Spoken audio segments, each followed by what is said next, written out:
इस देश में पाल वंश, सैन वंश, मौर्य वंश, कुर्मा वंश, कुमावत वंश, निषाद वंश, राजभर वंश, भोज वंश, कश्यप वंश, जल वंश, लंबा चौड़ा इतिहास आखिर कहाँ चला गया। चोल वंश, चालुक्य वंश, शालिवाहन, सातवाहन वंश के इतिहास की अगर बात करें तो आज उनकी बात होती नहीं है। मौर्य वंश से पहले राजपूताना वंश इस धरती पर था ही नहीं, न ही उनका कोई इतिहास मिलता। यदि आप शिव पुराण, गरुड़ पुराण, रामायण, महाभारत में देखें तो उनमें राजपूत शब्द ही नहीं है। निषाद वंश, सैन वंश, पाल वंश आदि शब्द देखने को जरूर आए। राजपूत ईरान से आया, इससे पहले ईरान को आर्यन कहते थे। 4000 वर्ष पुराने इतिहास में केवल राजपूत शब्द 3000 वर्षों के बाद अस्तित्व में आया, मगर अपने साथ मुगलों को भी लेकर आया। यहाँ के लोगों ने उन्हें सम्मान दिया, जबकि उनके किलों पर कब्जा किया। और पिंडोला के राजा रतन सिंह व राजपूत राजा लक्ष्मी नारायण का युद्ध मशहूर है। रतन सिंह कुम्हार समाज के राजा थे और नया इतिहास लिखा गया, पुराने इतिहास को खत्म किया गया। उसमें पाल वंश, मौर्य वंश का इतिहास का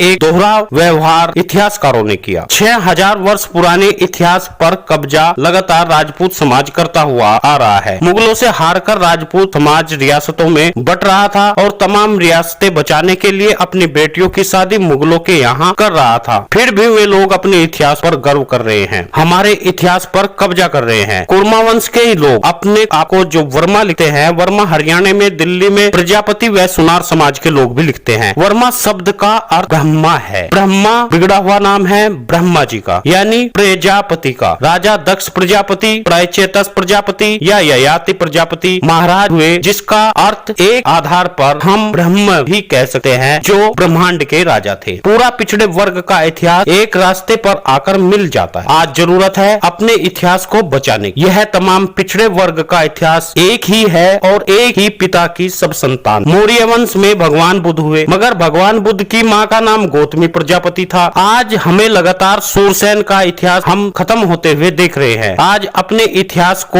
एक जगह मिलाने की जरूरत है। आज हमें पुनः अपना राज स्थापित करना होगा। पिछड़े वर्ग के यादव समाज, मुस्लिम समाज व बहुत सारे लोगों को एक जगह लेकर हमें चुनाव लड़ना होगा और अपना राज स्थापित करना होगा। पिछड़े वर्ग की संख्या भारत भर में 55% है, मगर अपनी ताकत पहचानने व राजनीति की ठसक को पूरा करने के लिए हमें एक पटल पर आना ही होगा। समाज को एक करना ही होगा। आपका राज होगा, आपका कानून होगा, आपका बेटी बेटे जज बनेंगे, सचिव बनेंगे, आईजी डीआईजी बनेंगे। योगी आदित्यनाथ ने जाति देखकर इनकाउंटर कराए, जाति देखकर अधिकारी बनाए, मगर हमारे समाज के लोग समझ नहीं रहे हैं। आज पिछड़े वर्ग के सभी दलों को मिलकर चुनाव लड़ना है, ताकि अपना खोया हुआ राज्य विस्थापित कर सके, भारत माता की सेवा कर सके, ताकि मौर्य वंश की तरह हम फिर से इस देश को सोने चिड़िया बना सके। सोचो, मौर्य वंश के बाद में राजपूताना वंश ने इस देश का बेड़ा गर्क कर दिया। मौर्य वंश को माली बनाकर रखा गया, पिंडोला के राजा रतन सिंह को कुम्हार बनाया गया, अहीर और यादव गुर्जर को गाय चराने का काम दिया गया, और गुलामी हमारे खून में आज आकर यह बस गई। जिन लोगों ने हमें गुलाम बनाया, आज हम उन्हें अपना मत देकर, वोट देकर राजा बना रहे हैं। चुनाव लड़कर अपना राज कायम करें। जब तक दूसरों को वोट देते रहेंगे, गुलामी की जिंदगी जीते रहेंगे। अपने भाइयों को राजनीति में लाओ, देश बचाओ, गुलामी हटाओ। सभी मित्रों से निवेदन है, वीडियो को शेयर करें। हमारे आंदोलन से जुड़ने के लिए लाल बटन का इस्तेमाल करें और उस पर उंगली लगाकर काला कर दे और हमारे सदस्य बन जाए। जो हमारे सदस्य बने हुए हैं, डीपीएन लाइव न्यूज सदस्य लिखे अपने वाहन पर, विजिटिंग कार्ड पर लिखे और समाज की सेवा करें। जरूरी सूचना यह है, 4 जून से 5 जून तक देहरादून प्रिंस चौक दिगंबर जैन धर्मशाला में डीपीएन लाइव न्यूज से आपकी मुलाकात हो सकती है। आप जरूर पहुंचे, हम आपके आभारी रहे।